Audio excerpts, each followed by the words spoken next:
إنا لله وإنا إليه راجعون labada arrimood oo aan maanta u imaanay oo ahayd midigeerida naxdinta leh ee ku timid Axmed Ismaaciil Xasan Xudaydi waxaan leenahay Allah u naxariisto haddii Cabdidhuux iyo Guure iyo waxa ka hadlay muxuu ahaa rag yani si fiican ay isula soo wada shaqeeyeen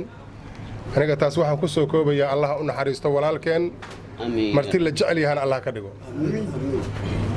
qodobka kale oo aan rabo muxuu ahaayay inaan wax yar taabto warkeena waa harta warka afayeenku sidoo uga yiri waaye muxuu ahaa annaga hadalkeena waa sida Guure uga hadla waayo waxaan rabaa kaliya inaan ku xoojiyo Soomaalidu wax walba oo adduunka jira waa dhaqan wax aan dhaqan lahayn ma jiraan tuugadu xataa dhaqan ay leedahay dagaaladu dhaqan ay leeyihiin yani wax walba dhaqan ay leeyihiin dhaqanka Soomaalida ee dagaalka kamid ma ahayn muxuu ahaa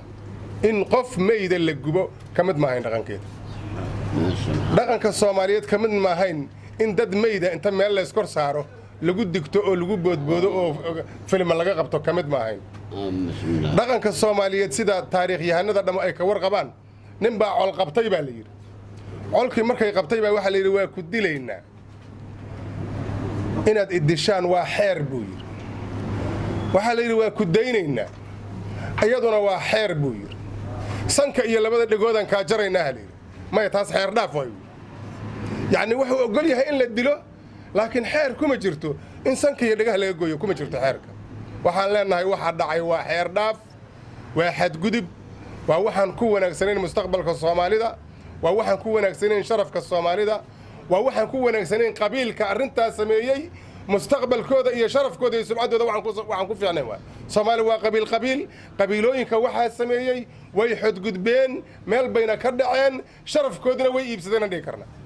waxaan leenahay ha caymiyeen sharafkooda ha caymiyeen muxuu ahaa xeer dhaafka ay sameeyeen oo walaalahooda kale ku sameeyeenna wax aan weli loo arag hawga garbaxan oo ha ku gudeen arrimahaas wax aan weli loo arag oo xeer dhaaf kala ah oo aan loo baranin waa la garto waxa la yiraahdaa waxa weeye ugub iyo karinley wixii looga dhaqmi jiraa la yaqaana nima la dilay wixii labada qabiil u dhaxay waa la yaqaanin laakiin nin la gubay xeerkeeda Soomaali horay looguma arag waxa la rabaa wax aan la arag haday dhacaan wax aan la arag in looga dhaqmo oo arinta lagu gudo aad iyo aad u mahadsantihiin ma rabno hadalka inaan badino muxuu ahaa mana qaadi karno muxuu ahaa waxaan rabnaa war kooban oo nuxurkiisu hadalku waa naf iyo abaar la yiri waxaan leenahay Soomaali xadgudub aan intii dagaal sokeeyay jiray aan dhicin baa dhacay arinta si la yaqaano hal looga muxuu ahaa dadka sameeyay raali gelin uga bixiyeen aad iyo aad u mahadsantihiin kelmad baan kaligeed